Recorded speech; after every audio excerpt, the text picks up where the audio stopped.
Well, good evening and thank you for coming to this guest lecture. I know we've had a couple of cancellations for the lecture series so far, but I'm very pleased to see that this one is going ahead.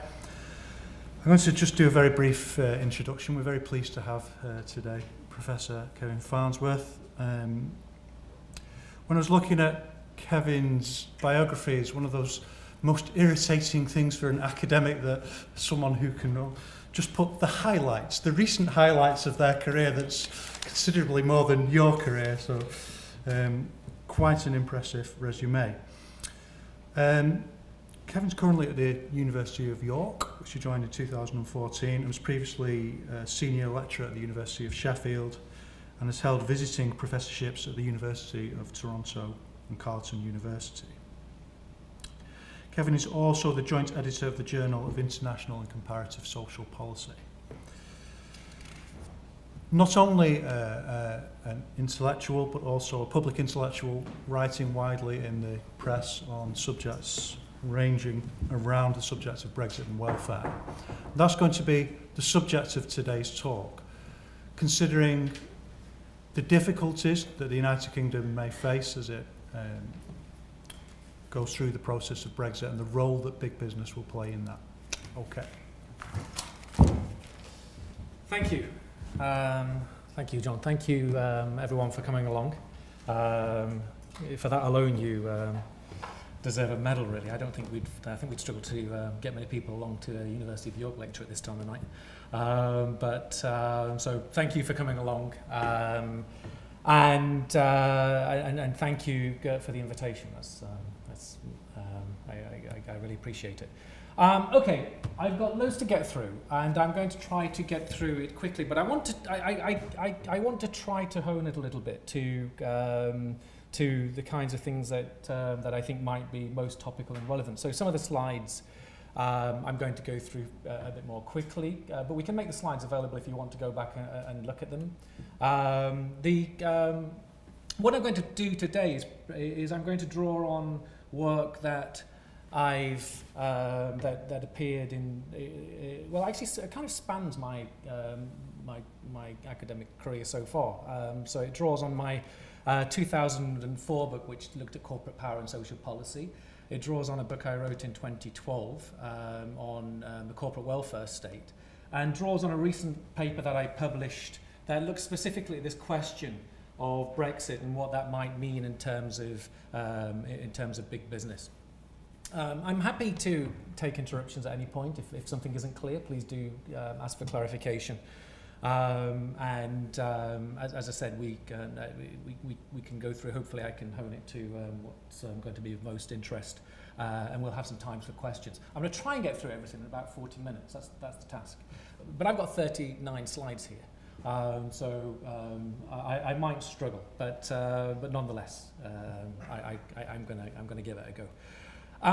Okay, so without further ado, the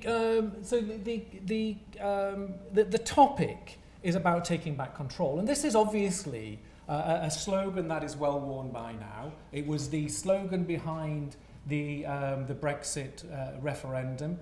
It continues to be something that government talks about a lot. That what we're doing in leaving the European Union is taking back control. But it's not just a slogan that's used by the political right. There are also some radical colleagues on the left, many of whom I respect a lot, the Lexiteers, on the left arguing for Brexit because of the problems and issues with the European Union. I respect the view, but I can't actually agree with it. I mean, maybe some of you can convince me tonight. And that's not because I think the European Union is a great institution. Like Jeremy Corbyn, I think that actually the European Union for me is a 7 out of 10 at best. The European Parliament scores more highly. The European Central Bank would probably get a 1 or a 2. It's a union of different institutions. But in relation to Brexit and in relation to the issue that I'm looking at tonight, which is about big business, I just have less faith in the UK state or at least I think that actually exiting that Brexit places countries like the UK in a more vulnerable position. And I just can't see. Back during the referendum, I couldn't buy the argument of that actually Brexit was about taking back control. And I don't think that actually Brexit is about taking back control now. Actually, as the title suggests, I think it's probably much more likely to be taking back control, but handing it back to political elites and to big business in particular. That's the general argument behind the paper. And this is the general sort of direction of travel that I want to make today. So, first of all, I want to argue that in relation to Brexit and the broad issues that it raises, that what Brexit does is it challenges the way that the UK state has been run, and in particular the way that the UK has competed internationally, especially for investment over the past 4 decades. And so my talk begins with an examination of theories that tell us something about political power and corporate power, and draws heavily on work that suggests that actually in order to understand the power of capital, the power of corporations, the power of businesses, and I'm going to use those terms interchangeably if you allow, that actually the power of those entities depend hugely on issues relating to investment, and I'll elaborate that on that in a second. Secondly, that governments compete for international investment, and it has particular implications for public and social policy. And I argue that the UK has a particularly aggressive way for competing for capital, which has even more implications.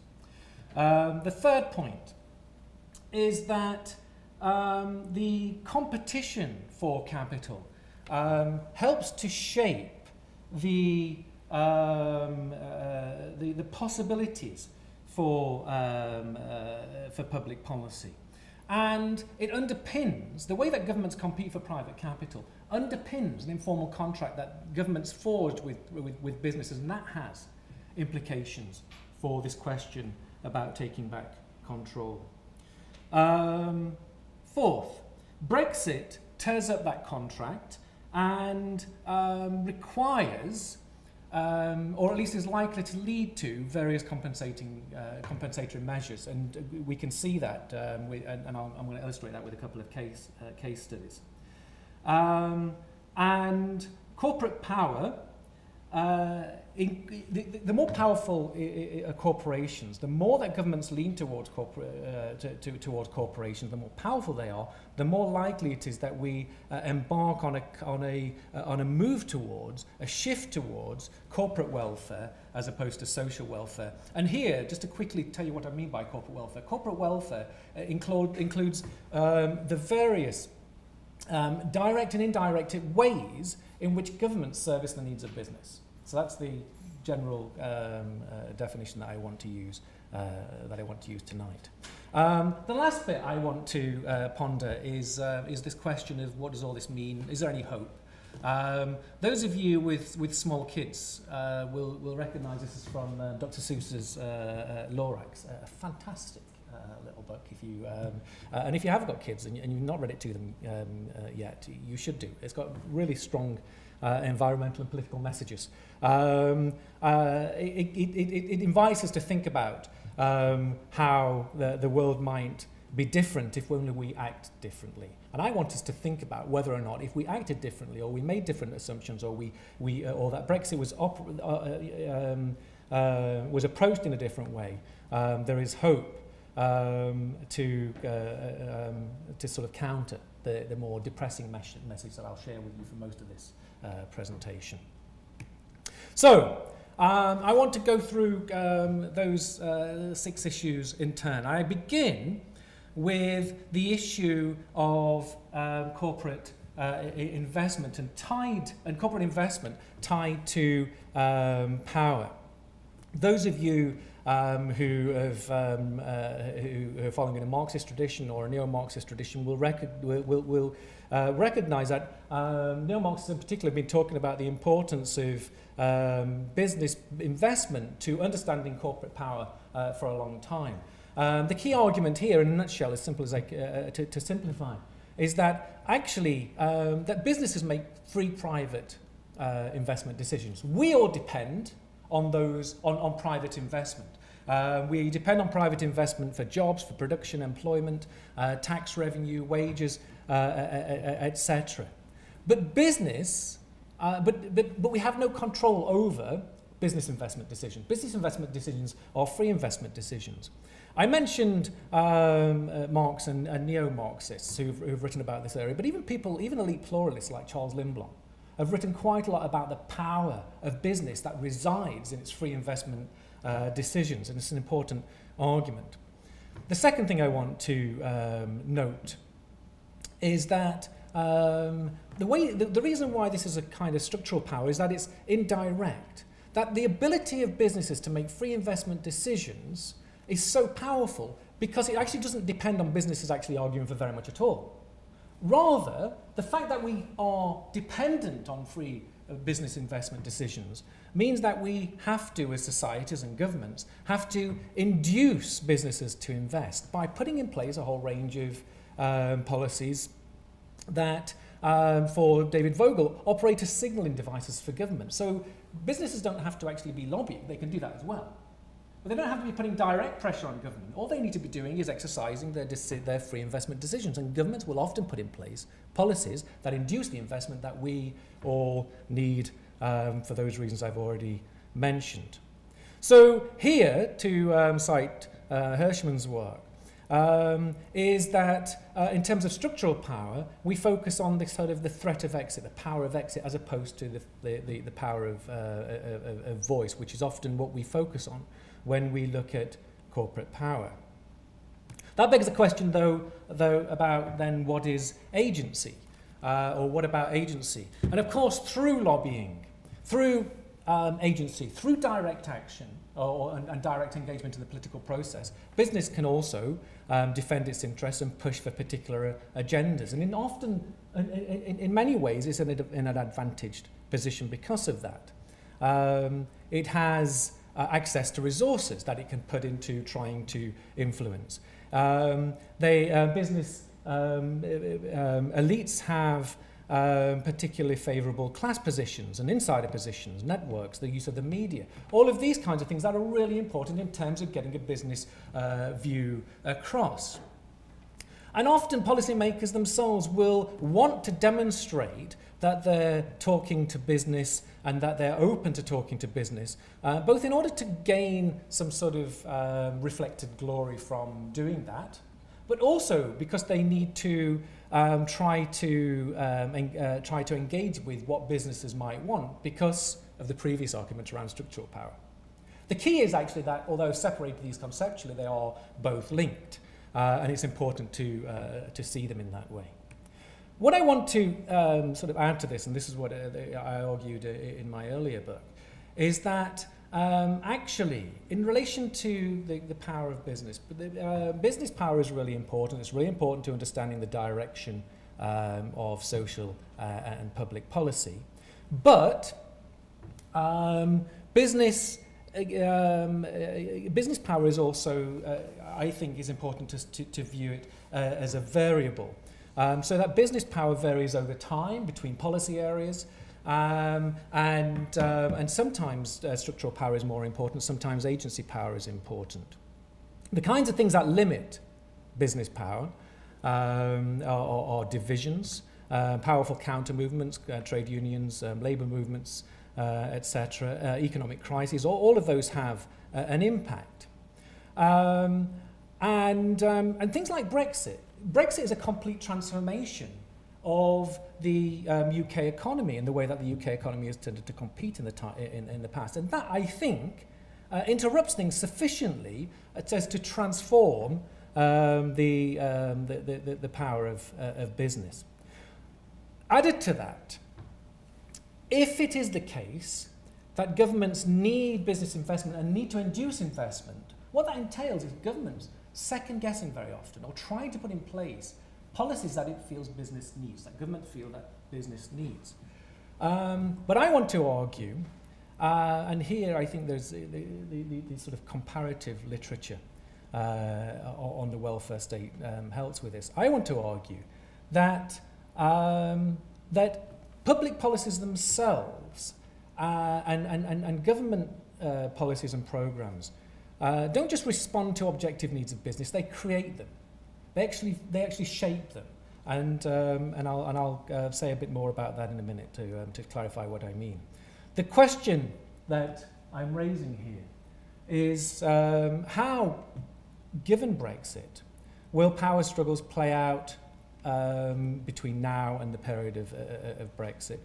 The question is how will the UK compete for capital in future, and what implications that has for the wider welfare state. So that's what I want to use to try to frame some of the discussion here.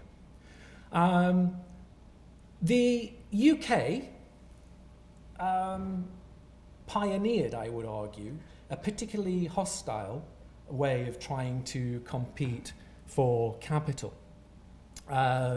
And I think this can be illustrated if we look at how the UK competes for capital. All countries, by the way, do this. All countries have their their departments that are responsible for flogging the economy to foreign capital. And it's really worth looking at organisations like the Brexit Britain Bureau, and every country has one, as I said. I've done some research on some of them, and I want to show you what the kinds of things they say. This is what this is how the UK was selling itself in 1993. This was an advert placed then in 1993 in the German business press. Helmut Kohl was furious about this kind of barefaced sort of trying to undermine the European Union and drive sort of standards to the bottom, which is how it was viewed. Companies should invest in the UK where they can take advantage of lower wage costs, where wages and social charges are significantly lower. The labour cost index for Britain is 100 compared to 178 for Germany. As I said, Helmut Kohl at the time was furious about that. The way the UK government responded to it, Tim Egger, who was Minister for Energy and Industry at the time, had this to say.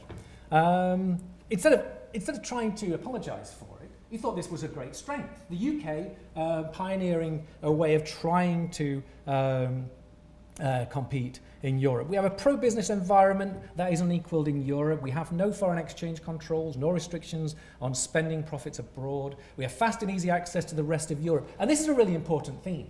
The way that the UK has been sold over the past 3 or 4 decades is that the UK offers cheap access to Europe.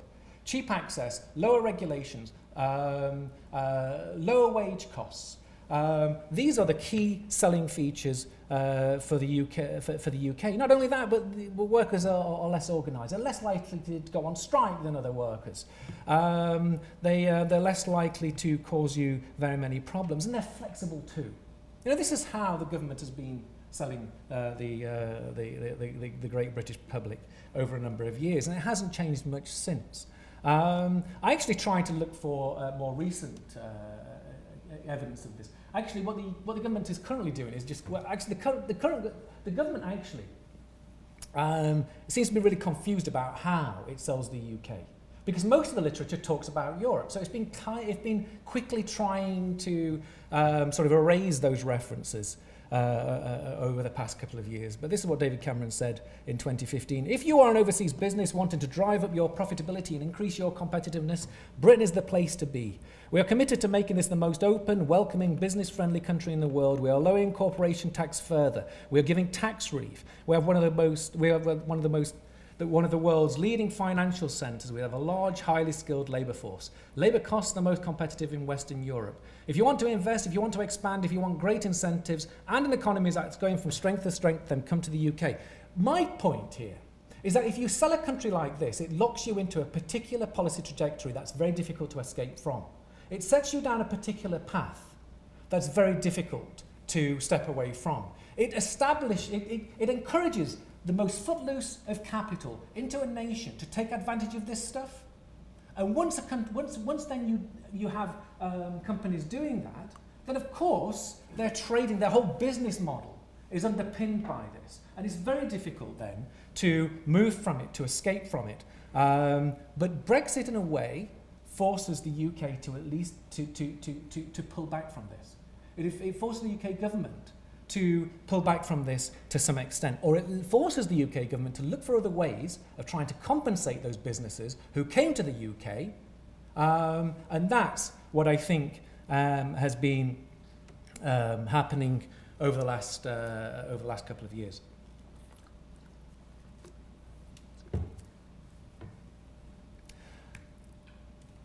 Okay.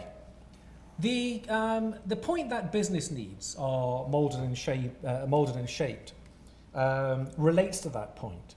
That if you attract foreign investment on particular terms, then it sets you on a particular path. The UK has been successful in some key areas. One of the areas it's been successful in has been in pioneering this kind of way of competing. I'm not saying that's a positive thing, by the way. But that's what the UK has done well. And we know it's done well because actually, as a percentage of GDP, foreign direct investment coming into the UK has been amongst the highest of all the UK's major competitors. Again, partly because of Europe.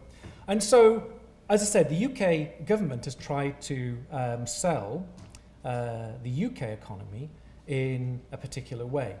I said that other countries do this too, and so I've been doing a couple of years ago. I started looking at the way that different countries sell themselves to international capital, and there is a difference. I don't want to go through all this because I haven't really got time to do so, but I want to draw your attention to the differences between the way that the UK sells itself and other countries sell themselves. And I want you to also reflect on what that might mean for the issue of path dependency that I've talked about. If you sell yourself as an economy as having the lowest corporation tax amongst any of your major competitors, then when other countries then start reducing their corporation tax, it puts pressure on you. If you argue that actually you have the lowest regulations, again, it locks you in. And actually, I would argue that it locks you in whether you're a government on the left or the right. Because whether you're on the left or whether you're a government of left or right, you are equally likely, I would argue, to follow a particular path. Unless you actually make a deliberate and conscious choice not to. So that's my caveat, right? So we can come back to that at the end. But I think it has to be to escape that particular path has to be a radical program led by definition a radical government. So the UK competes in a particular way, as I said, low cost, cheap access to the rest of Europe, and this is, I think, different to the way that other countries compete. But interestingly, other countries have actually moved close to the UK, not further away. And actually, what we see post-Brexit is actually a scramble for UK corporations that might be tempted to go across to one of the other to the EU 27, and I'll say a bit more about that in a wee while. Okay, the analysis that I did, looking at the invest in bureau, so invest in Sweden, invest in UK. I used a quantitative content analysis to try to look for key concepts that are unique to each country. And if we plot that according to a whole range of concepts, we actually do see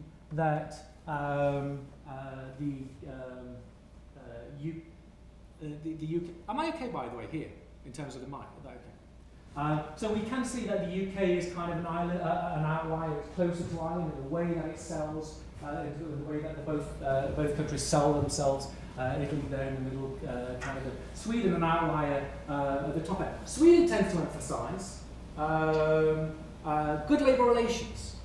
It doesn't talk about cheap labour costs, it does talk about competitive tax regime, but it talks about English language skills.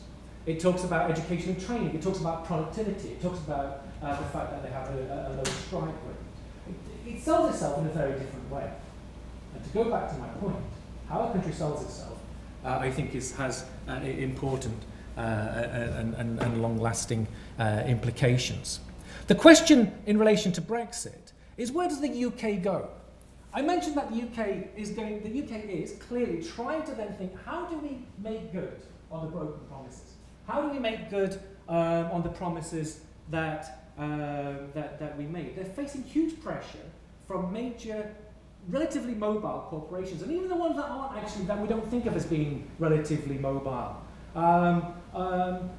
are being offered sweeteners that actually, and inducements from other countries that actually make them, or that would make them more mobile. Even a company like Nissan, for example, that obviously has plant and investment. We used to think that actually is very difficult then to reinvest elsewhere. But when you've got the whole of Europe trying to compete for you and willing to give you a financial bump to invest, it changes the picture somewhat.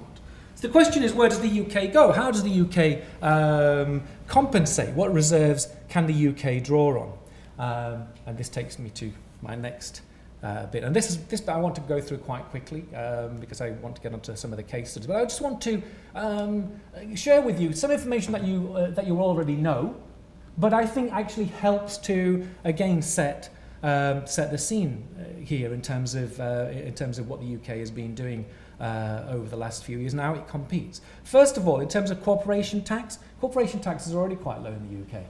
The UK already has one of the lowest rates of all its major competitors. Headline rates in the UK coming down to 17% or low. If you remember, just after Brexit, George Osborne announced that he wanted to reduce corporation tax down to 15%, which would put it even closer to Ireland's rate, which is the lowest. However, business tends to argue, well, okay, we've got low headline rates, but we still pay a lot in tax. In actual fact, they don't. If we look at corporation tax, for example, as a percentage of GDP, corporation tax is low in the UK amongst its major competitors. If we look at it another way, if we look at how much corporations pay as a percentage of the tax take, UK is also a low taxing economy. Big business then says, well, okay, well, that's because you're looking at all of the corporations together. What you need to do is look at actually how much we pay, and we actually contribute quite a lot. But actually, if you look at the marginal rates of corporations, marginal rates of corporations have been coming down. This is actually the amount of tax they actually pay. Of course, it's going to come down because headline rates have been reduced. But the amount of money the amount of corporate welfare they need, the amount of services that they draw on, the road network they draw on, corporate subsidies that they make use of, they don't go down. In fact, if you look at actually what's happening in relation to grants and subsidies to businesses, they're going up. It's one of the few areas of public expenditure that are actually going to be increasing over the next few years. So what does the UK do? Does it continue reducing tax? Can it continue reducing tax? Where does then the burden fall if it does that? In terms of regulations, product market regulations are in the UK low. Now, the Brexiteers would have us believe that the UK will actually benefit hugely from escaping European red tape. We'll come back to that point in a moment. But regulations in the UK are already low. Labour market protections, as many of you will already know, are relatively low in the UK, especially if we compare to Europe as opposed to North America. Wages are being squeezed in the UK as they are elsewhere. So where can the UK go in relation to that? Despite the deal that business gets, which I think is actually a good deal in the UK, we might think that as a result of that then we might benefit in other ways. If we take away if we take tax from corporations, if we make labour more flexible, then they'll invest more and we'll all benefit. In actual fact, if we look at if we look at some sort of indicators of that, research and development in the UK isn't especially high either. It's a big problem in the UK. What's more, the amount that industry contributes to overall investment, overall research and development, is also relatively low in the UK. Again, it begs the question of how the UK might, if the thesis is right, that actually the UK will be forced to search for ways of compensating business, it begs the question of where does the UK go? What is the UK going to do in order to make itself a more attractive environment for business? This is, it's a terrible slide, but that's not my fault. This is actually, a few months ago, there was a leak from the Department for Exiting the European Union, which actually had done a cost assessment of actually what might happen.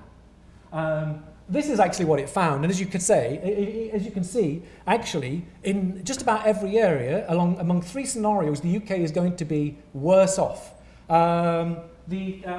This first one is how much worse off the UK will be if it ends up trying to compete under WTO rules. So WTO rules,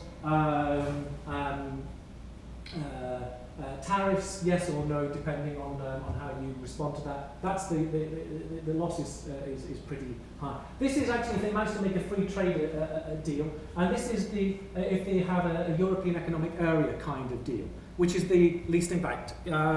Actually, the most important thing is what's above the line. What's above the line is a trade deal with the US. You can't actually distinguish it very well from this. But it's a trade deal with the US and regulatory gain.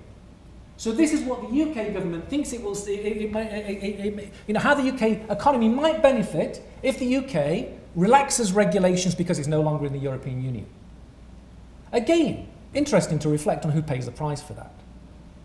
All of this European red tape that is often talked about, a lot of it is about labour rights. A lot of it is about working time directives. A lot of it is about social protections.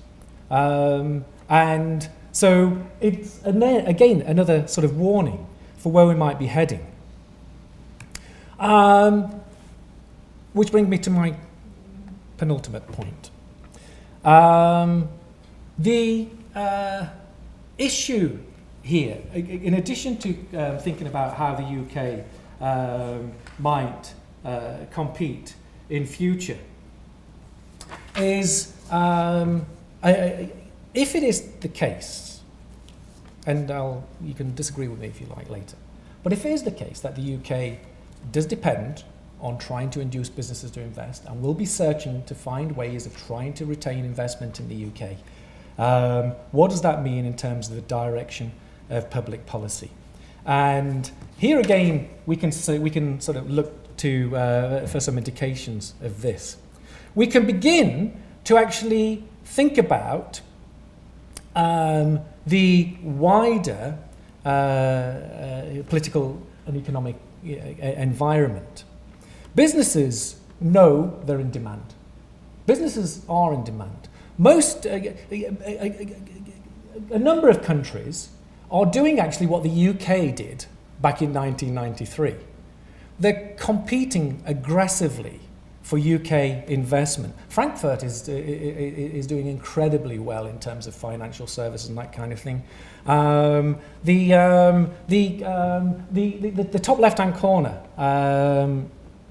Tired of the Fog, Try the Frogs, was an advertisement campaign from Paris that was widely displayed in Heathrow and other places. A direct appeal trying to induce businesses to invest in Europe because the UK is pulling out of the European Union. And to some extent, some of those strategies are beginning to work. So there have been examples of a number of companies that have announced their intention to exit the UK, and So companies like Goldman Sachs and UBS have already, and HSBC have already indicated that they're going to take a huge amount of investment elsewhere, primarily Frankfurt. Some companies are trying to strike a deal with the government. So give us a better deal and we'll continue to invest, which is the Nissan case. I'm going to talk about that just briefly in a second. Some have sought to forge their own deal with Europe. So some of the big city institutions have tried to make appeals to Europe and actually try to work out what they do because of issues like passporting, which you might have heard of, and the ability to trade financially. Some of the big business organisations, the Institute of Directors, the CBI, have tried to pull the UK government back from a hard Brexit. Some have backed Brexit quite enthusiastically. Dyson and Tate and Lyle are examples.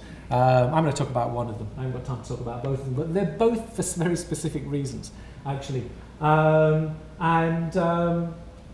In relation to the exercise of power and influence and attempts to influence, it's not just corporations. The Japanese government themselves have actually put a huge amount of pressure on the UK to try to make sure that a number of Japanese companies are not disadvantaged. How am I doing for time? Okay? Another 10 minutes? 5 minutes? Okay.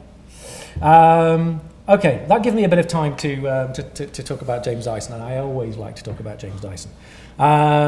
This is he. You recall that James Dyson was a major proponent of Brexit. Has argued that actually the problem with Brexit is in the doing down Britain. Britain actually can be great. Britain can be great going it alone. I mean, call me cynical, but I think one of the reasons why Dyson is particularly favourable in relation to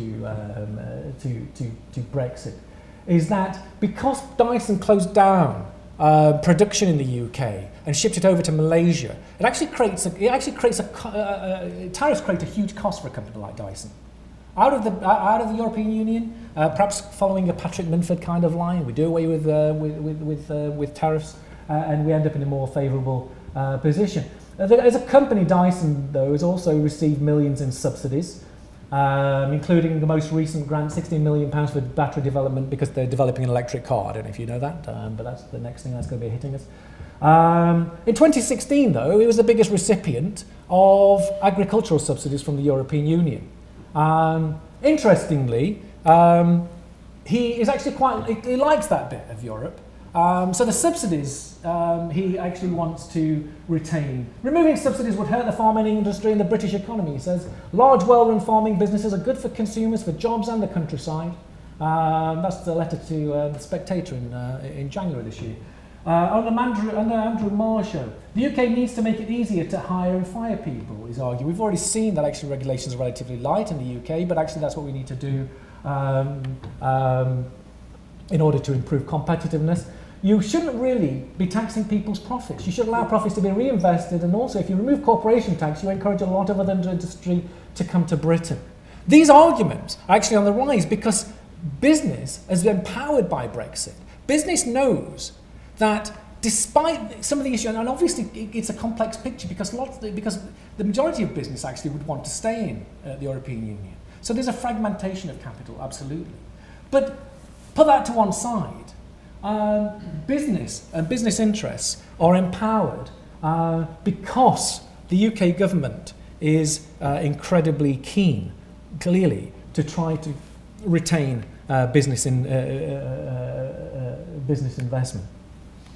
Okay, Nissan. I've only got two little case studies. Nissan. Nissan in the UK has received around, as part of the corporate welfare work that we've been doing, we looked back at the number of subsidies and grants that have been received by Nissan. A lot of it is very difficult to uncover. You have to really forensically go through company accounts and also promises that have made, and then you have to look at how they... But it's around £850 million. The reason Nissan is an interesting case study is actually is not just lie in what's happened since Brexit, but also before that. Back in 1980, Keith Joseph, this is from the Thatcher archives. I don't know if you know this, but the Thatcher archives now, we can look. A lot of them have been released, and we can go back and actually look at the meetings, minutes of meetings, which it's really interesting. This is what Keith Joseph said in a memo to Thatcher.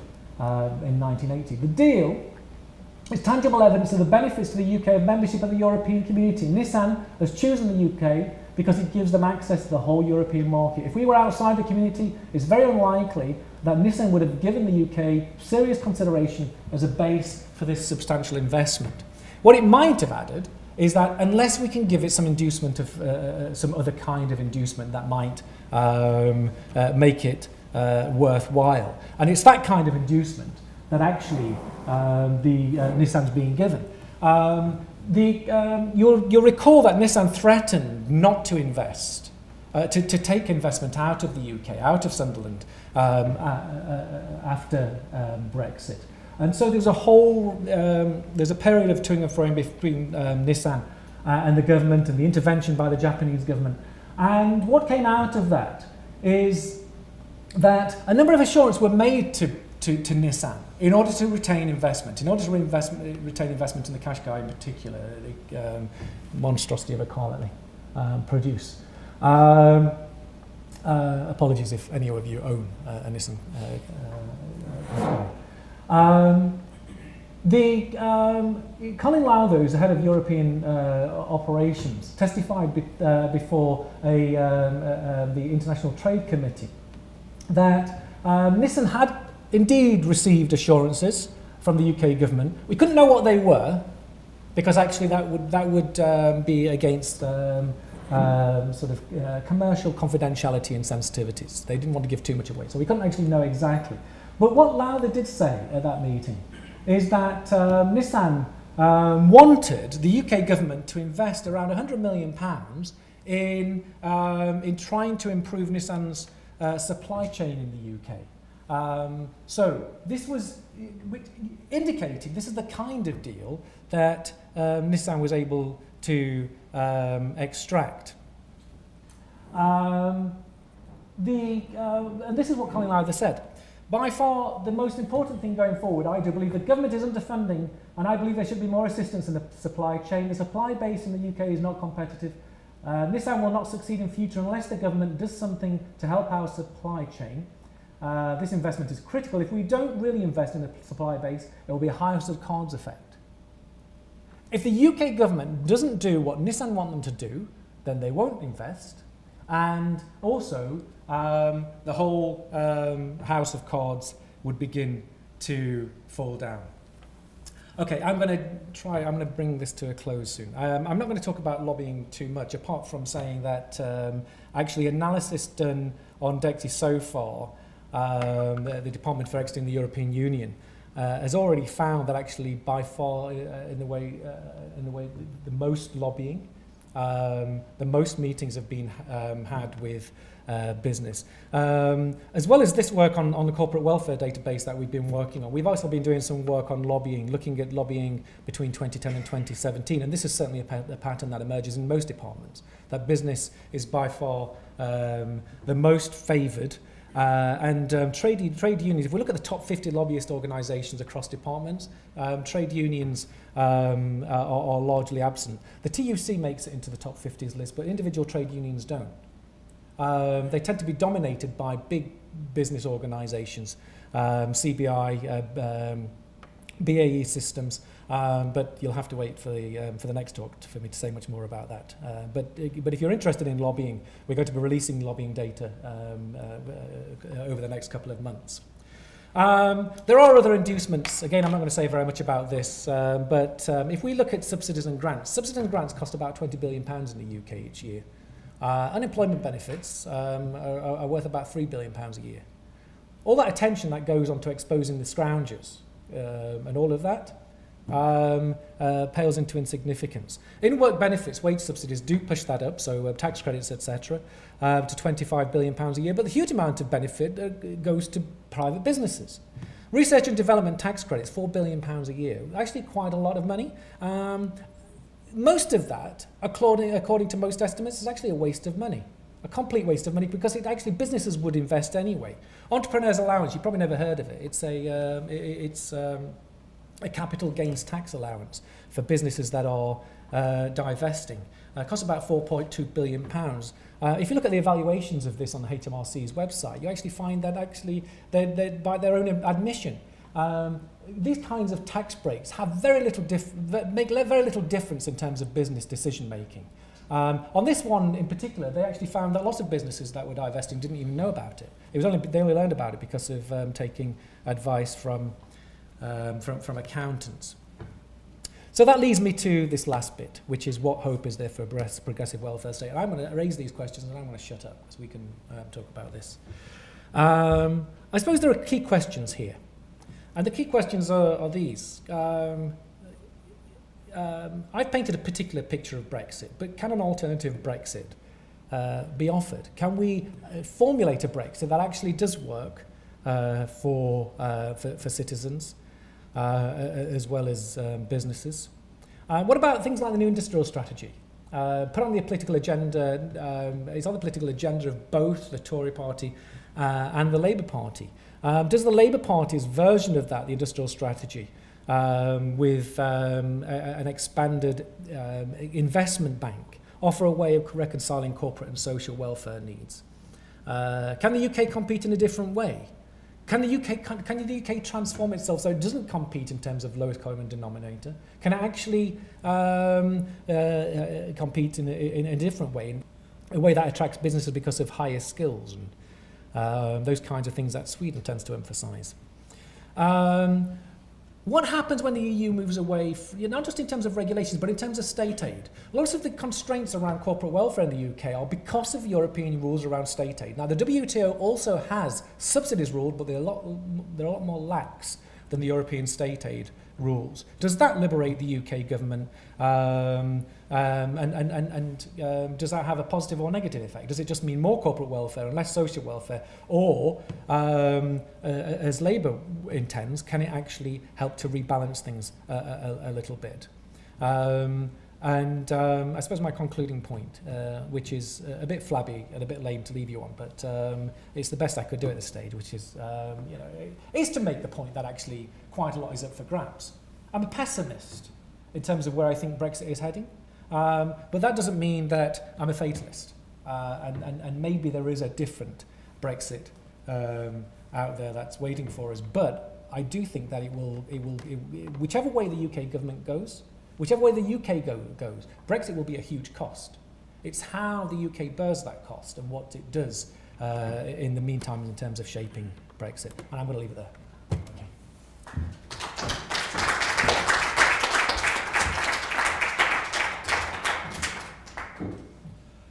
Thank you very much, Kevin, for that very interesting and informative talk. We have some time for questions and comments from the audience.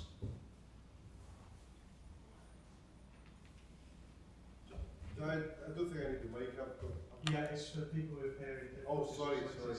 Sure. Thanks, Kevin. It was really fascinating, really interesting, and capturing a really wide range of issues that actually are not being discussed at all. That's the most important thing about this talk. Actually, is just okay to the small number of people in this room putting things on the agenda that we should be discussing. I wanted to maybe ask you to distinguish between finance and other forms of capital, because of course, oil is still important in the sense that it collateralises much of the City of London, but largely, when we're asking about what's up for grabs here, we need to be thinking about a reconstruction of the economy. It's not even on the agenda in the COP, and I'm not being critical, but there's small steps they need to make to try and challenge the power of the City of London. They've indicated they want to do that, but they don't necessarily have a plan to rebalance the economy. So there's an imbalance in the economy right now where power is in the hands of the dominant fraction of capital in this country is finance capital, right? So we need to think about how we break that.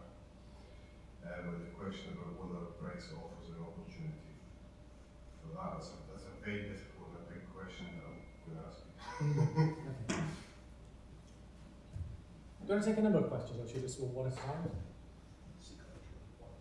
One at a time. Okay, one at a time. Great question. Obviously, the issue of the divisions in between different factions of capital has been hotly debated for some time.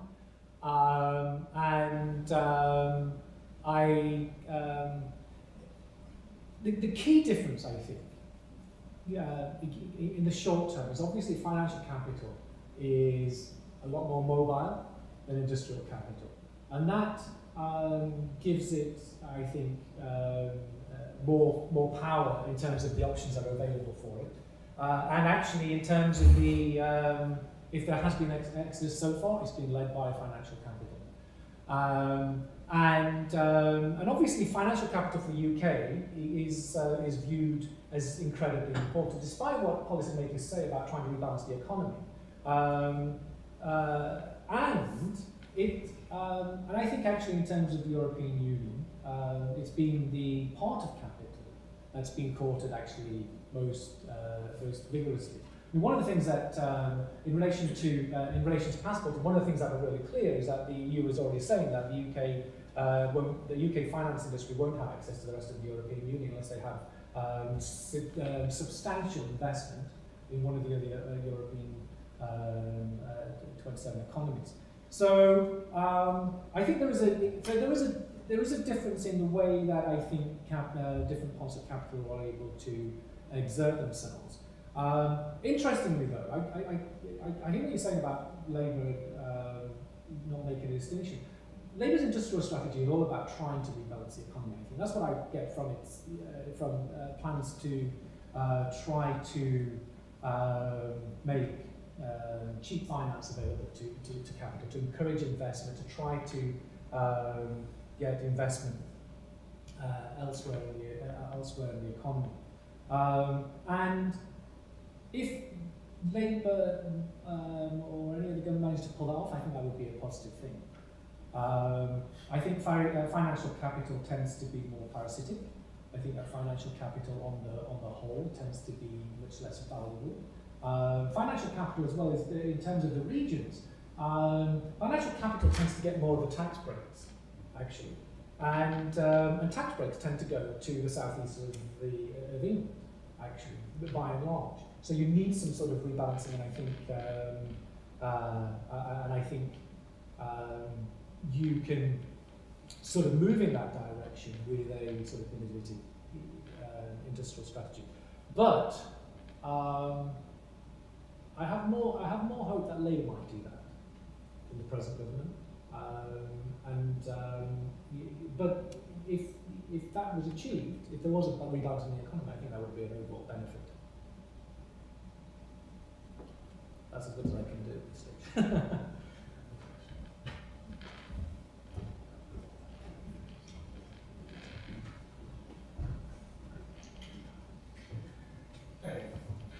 Thanks, Kevin. Really challenging, really good. There's a few things I just wanted to just throw in. The first one, I suppose, is to go back to Dave's point about the separation of finance and manufacturing capital, finance and industrial capital. And of course, it's useful sometimes to draw the distinctions between the orientations, but we should never get away from the fact that they're also intimately linked in part of the economy. So I wouldn't make too much of the separation in terms of the overall. The second thing, I suppose, is that I thought it was fantastic, but in a sense, the strategies that you were drawing out at the end just take us back to really what Marx used to say about the description of the system and the whole. So on the one hand, we can talk about the face of capitalism, but actually capitalism is a world of many competing capitals, so there's a distinction between capitalism in general and making a world of many competing capitals. And of course they've all got different strategies depending on where they think they're going to make best profit for themselves, so they remain a band of warring brothers, and that division is within them. And I suppose one of the things that I thought that maybe we maybe need to draw out a little bit more is the dimension of class within that. Because of course, when you go back to talking about 1993, it's interesting because over the last few years I've done various different talks in which, in a sense, I've argued that if you start off with Marx and the Communist Manifesto, there's a spectre haunting Europe. The fact of the matter is that from about the mid-1980s, that spectre haunting Europe has been Britain. It's been the spectre of neoliberalism, and the red wedge that's been driven, or not the red wedge, the blue wedge that's been driven into the European Union at the heart of neoliberalism. And of course that came in on the back of the defeat of the unions in the mid-1980s, and then the cost that we continue to pay for that. But like all things, they create monsters of their own making. So the monster that they created of that neoliberal world with undermining trade union and workers' rights has created a layer of people who are so disengaged and disenchanted from the political establishment, which has created the groundswell. So in all your worst case scenarios, for very many people, it really won't make a huge lot of difference to their lives, because their lives are pretty shit and alienated at the present time because of 30 years of what we've had in this country. So, the thought that your life's you're going to lose jobs, you're going to end up in a gig economy. Frankly, that's what we've got just now. So it's more the sort of monster that they've created, and then where that takes us. So final point then is that I spoke on platforms for Lexit. I was torn by that, because it seemed to me that the debate on both sides was between, on both sides there were racist arguments. I mean, do you defend Fortress Europe when 4,000 people every year dying in the Med? That's the EU. Or do you want to have with I forgot his name now, UKIP, Farage. So both sides are playing those things. You couldn't take a side between either the Remain or the Brexit in terms of the main campaigns. The Remain campaign was led by the people who had driven that neoliberal agenda through in our country, who had taken us to war. The Brexit campaign was led by people who are just as horribly right-wing or more right-wing than them. So I thought you needed a Lexit campaign. The problem, as I see it, was too silent a voice, it was too weak a voice, it was much quieter. It wasn't the 1970s Lexit campaign. But the Lexit campaign was also divided, so there was some in favour of immigration controls, but I was always clear I was for open borders at one rate. It was open borders Lexit for me. And that Lexit was essentially about taking the power back from the Central European banks, from the orientation of the European Union and the interests of big business. Actually, a lot of the Corbyn agenda that he was talking about last election would not have been able to be brought in if we were still within the structures of the EU. So for me, it's not that being Lexit means that we have happy with what we've got. I hate what they're talking about. I was never in favour of a neoliberal right-wing Brexit. I was in favour of the alternatives, which are the things that you were talking about at the end. So that starts with a Corbyn government. I want it to go further, but that can be a better Brexit, not the one that we've got. I think you raised some really important points, and some of the points I can see, and actually, if you were to tell me, if I believed actually we could have a radical socialist or social democratic UK on the periphery view, I'd be happy with that.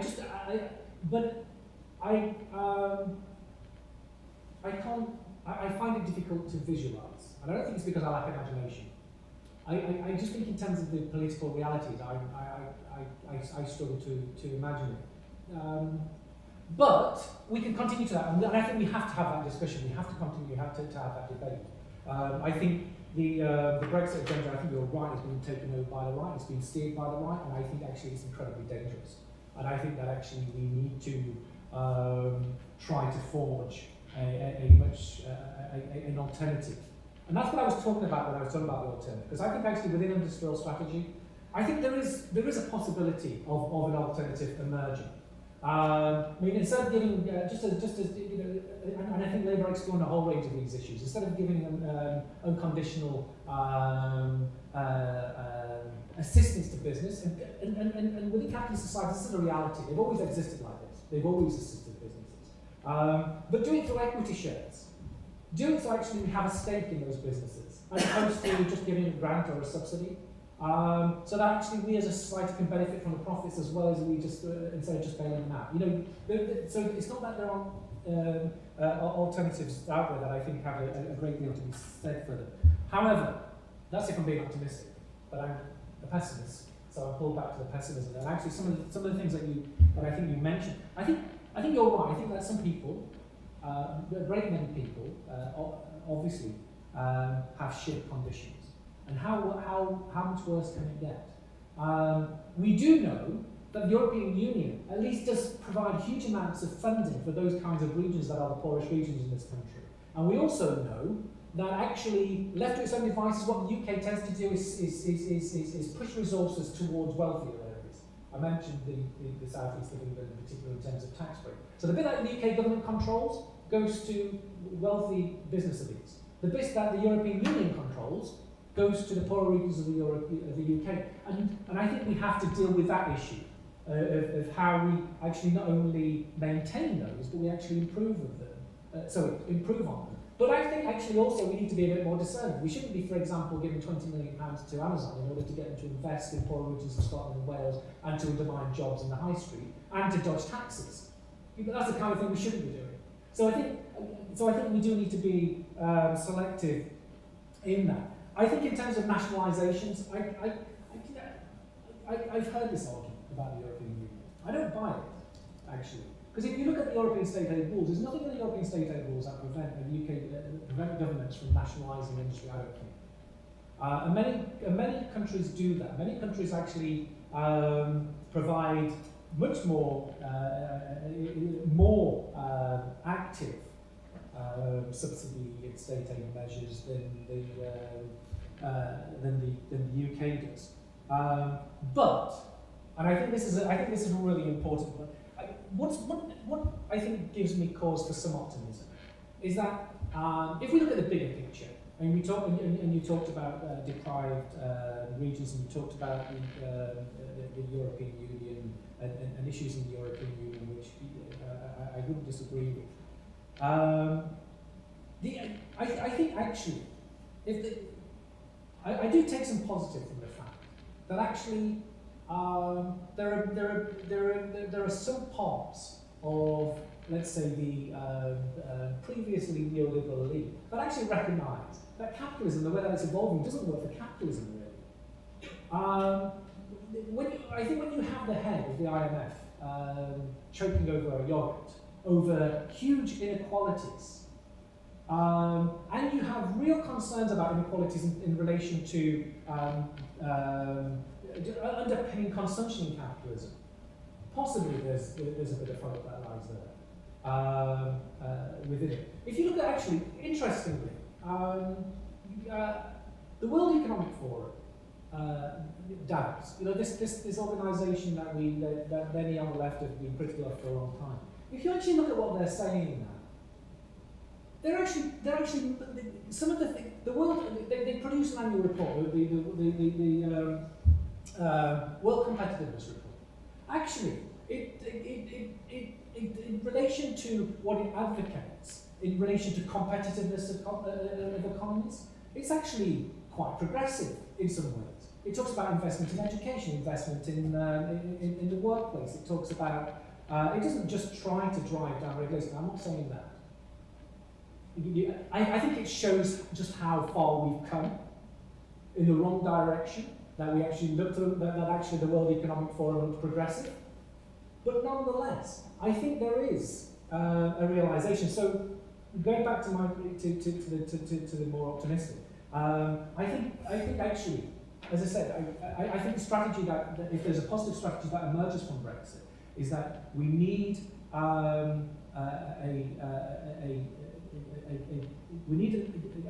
things like a new industrial strategy that attempts to redistribute regionally as well as just between better off and worse off. That actually, I mean, part of the reason why I've been trying to emphasise corporate welfare is because I think we need a debate on taxation, which doesn't allow corporations to pretend they don't get anything from the state, and to dodge taxes and to undermine the tax system, and to pretend that they're entrepreneurial and this is all about them. Actually, entrepreneurialism costs us. It costs taxpayers generally, and I think we need to change that part of the debate. And on my most optimistic, I think Brexit does potentially offer an opportunity to do that. But to do that, I think we need to start pulling back some of the agenda. If we're on the same page, maybe we're not. But I think the left needs to at least forge an alternative Brexit that we can actually that actually would work for more people and as well as for business. Okay, well we are on the outside, just a very brief question of points. We can take all three together. Thank you very much, Kevin, for your talk. First point is just a quick point of clarification for that axis diagram that you showed earlier. I didn't quite fully understand what was being shown on the axes, so like that will be explained to me again. You know, about countries selling themselves again. Yeah, I know the one you mean. I was going to interrupt you, but I thought you were in full flow. No, you could have done. This one, yeah. Yeah. So, I didn't quite understand. I'll explain it briefly. Okay. And then I agree completely with your analysis around the UK's path dependence, around what we are, and also your hopes around what a progressive industrial strategy for a better Brexit would actually look like. I agree, things are likely to get worse, and that may well lead to the election of a Labour government in a pretty dire economic circumstance. We are not going to inherit strong economic growth, we're going to inherit difficult economic circumstances, and winning that narrative battle between now and then, things are not going to get better, things are going to get worse, but here is the alternative, is the key political challenge of our age. If we are going to be a different source of British capitalism, then that's going to take a generation, surely, isn't it? In terms of our top 20% of the workforce are fine, etc. But the British problem, as it has been for the last 150 years, is a long tail of low-skilled labour. So, what's our message going to be? Is it going to be education? Well, we've never done that. Exactly. Well, that's what we're going to need. So, what's your 3 points that you would say, this is what a future Labour government should argue for?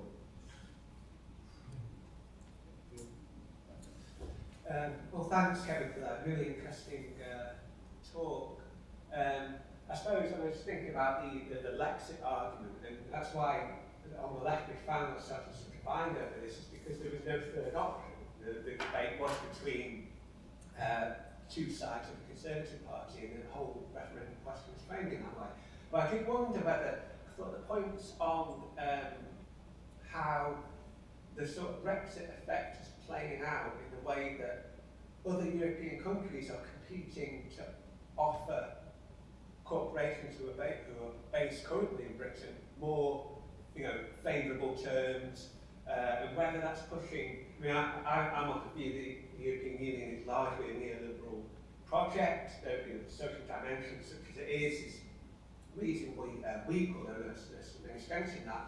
Now, I wonder whether that's pushing, or whether you see that might end up pushing the EU 27 in a more neoliberal direction, producing much more kind of that kind of cutthroat competition between nation states, and also adopting crony capitalism in the way that Nissan got that sweetheart deal and that sort of thing.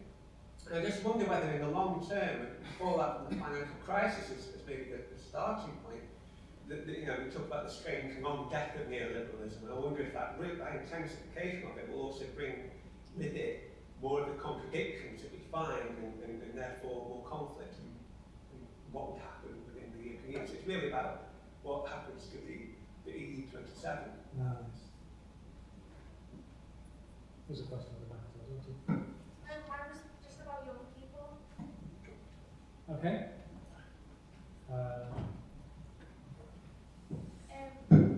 Obviously they're going to have a big role to play, they have a big role, not in a big role, but the voters. Do you think they're going to have a part in being promoted to Brexit if they were getting the young people? Okay. I hope so. And obviously it's really hard to know. But what I can tell you is that the University of York, in common with a number of other universities, are experiencing a period of industrial action, as you will probably know. And one of the most positive things that have actually come out of that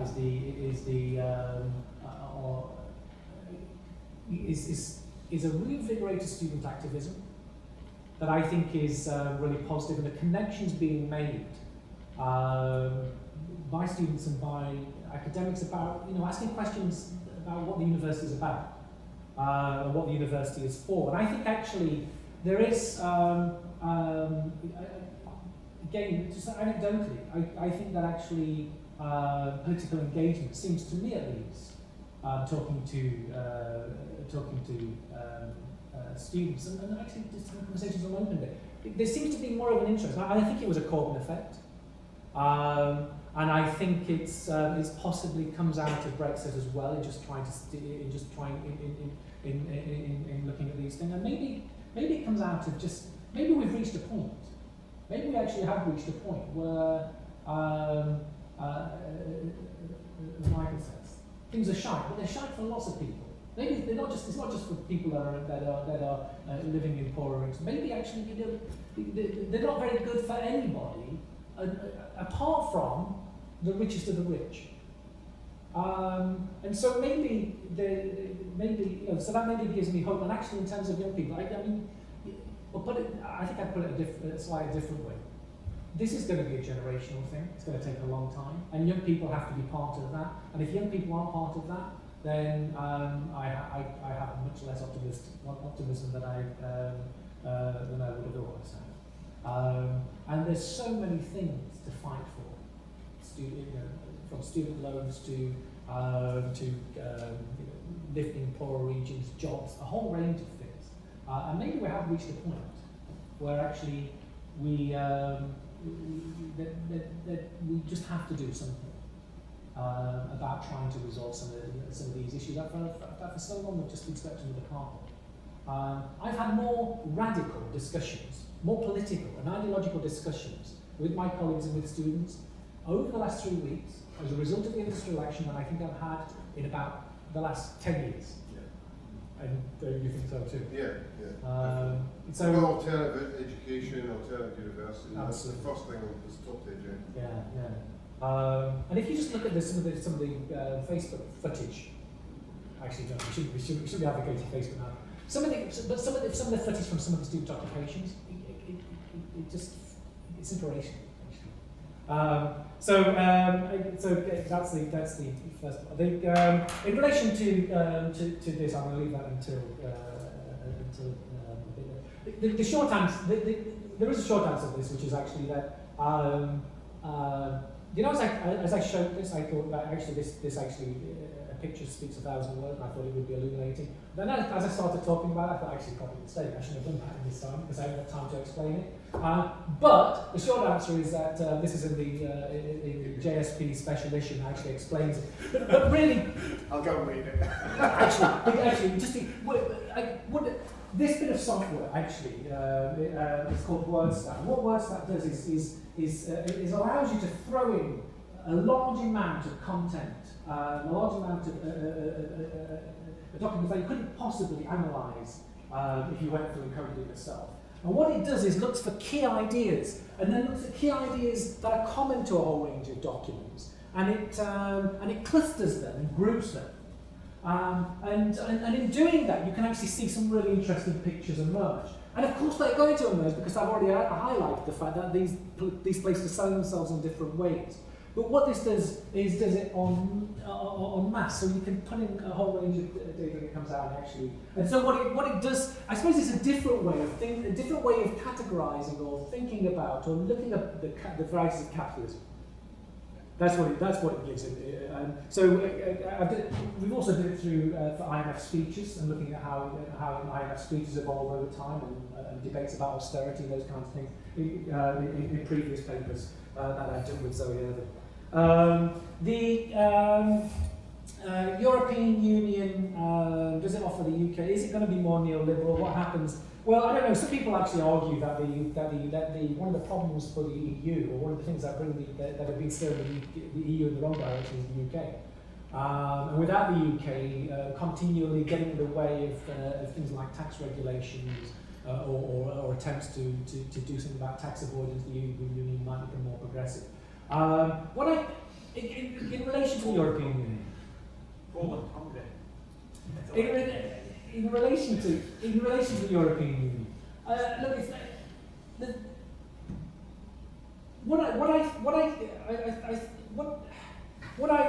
if I'm going to be optimistic about what might happen in the UK, I can also be optimistic about what I'd like to happen in the EU. And I like the European Union and European Union citizens to come together and forge a more social democratic or leftist project. Is there something in the European Union that prevents it from doing that? I don't think so. What I do think is that actually small states often find it more difficult to overcome the structural power capital than larger states. Ceteris paribus. And actually, if you read people like Paul Pearson on the US, one of Paul Pearson's arguments actually is that the US structure with individual states, one of the problems in development of the welfare state was actually individual states competed against each other continually, undermined each other and undercut each other. And I think actually the more of that you get, the less likely you are to end up with a progressive social democratic project. The European Union, in relation to tax avoidance, I'm not saying this is perfect, but in relation to moves to tackle tax avoidance, the European Union was actually far better than the US and North America, and I think that the UK would be. In relation to Google and Starbucks and Amazon, the European Union have gone further in arguing that the tax deals that they've been able to gain by playing states off against each other have constituted state aid and have actually ruled them as being illegal. In relation to environment and these kinds of, I think that actually it's easy to do that with bigger collectives of people, and the European Union, the European space, I think, offers that. But I can see, Steve, I'm not going to convince you on that, so we'll just have to, we could continue the debate. There's another question, I think. Well, David, what did you Steve thinks to make sure that Jeremy Corbyn becomes the next Prime Minister? I think that... What? Was it just one? I think that, you raise a point about generation, and actually, I do think I said that Brexit is going to be incredibly expensive, and I think it is, and it's going to be incredibly expensive. I don't just mean financially, in terms of the cost on people, the cost in terms of so the financial costs and non-financial costs are going to be great whichever direction Brexit goes in. Sorry. And those costs are either going to be distributed more or less equally. They're either going to just fall on people, or they're going to be distributed more equally between citizens and capital. And so the thing that I think is attractive about Labour's programme is that the costs are no greater, I don't think, than simply going down this route of a further race to the bottom, or increased subsidies and grants to corporations, or increased deals, or reductions in corporation tax, further and further undermining or reducing corporation tax. All of that's going to have a cost. I would argue that it's actually better to try to forge a new model of British capitalism. And I think Labour's plan is actually incredibly appealing in moving away from that. So let's be honest, and that actually corporations need the state, but let's tax them. Let's not continually race to the bottom and create those needs in business. If we tell corporations that actually that they can have cheap labour and they don't have to pay for it, then that is integrated within their business model.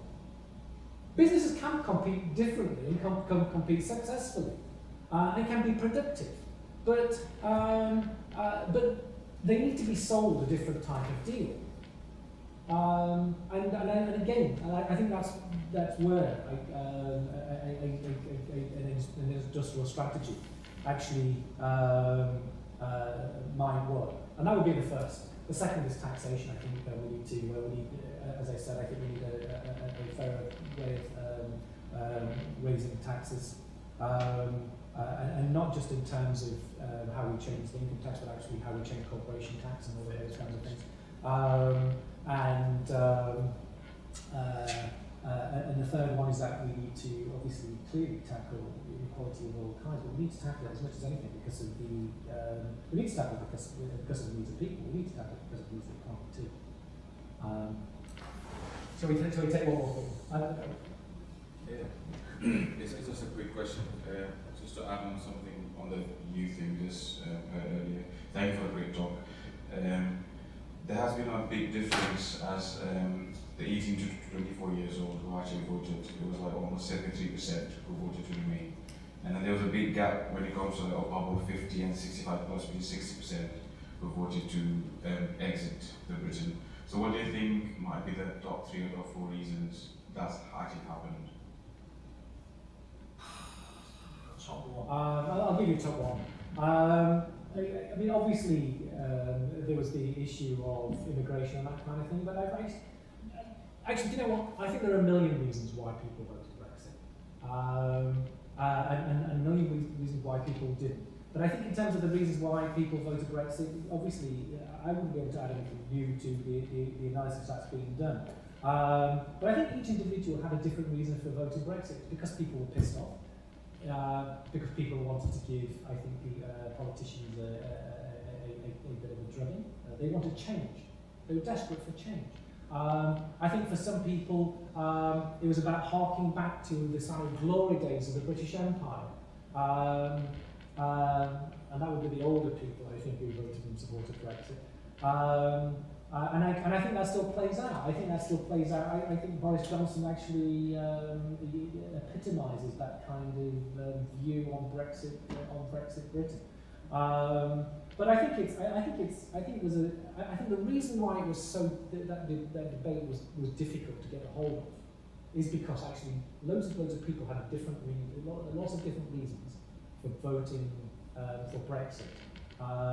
And obviously the £350 million promise for the NHS and that kind of thing was part of it. The immigration debate was part of it.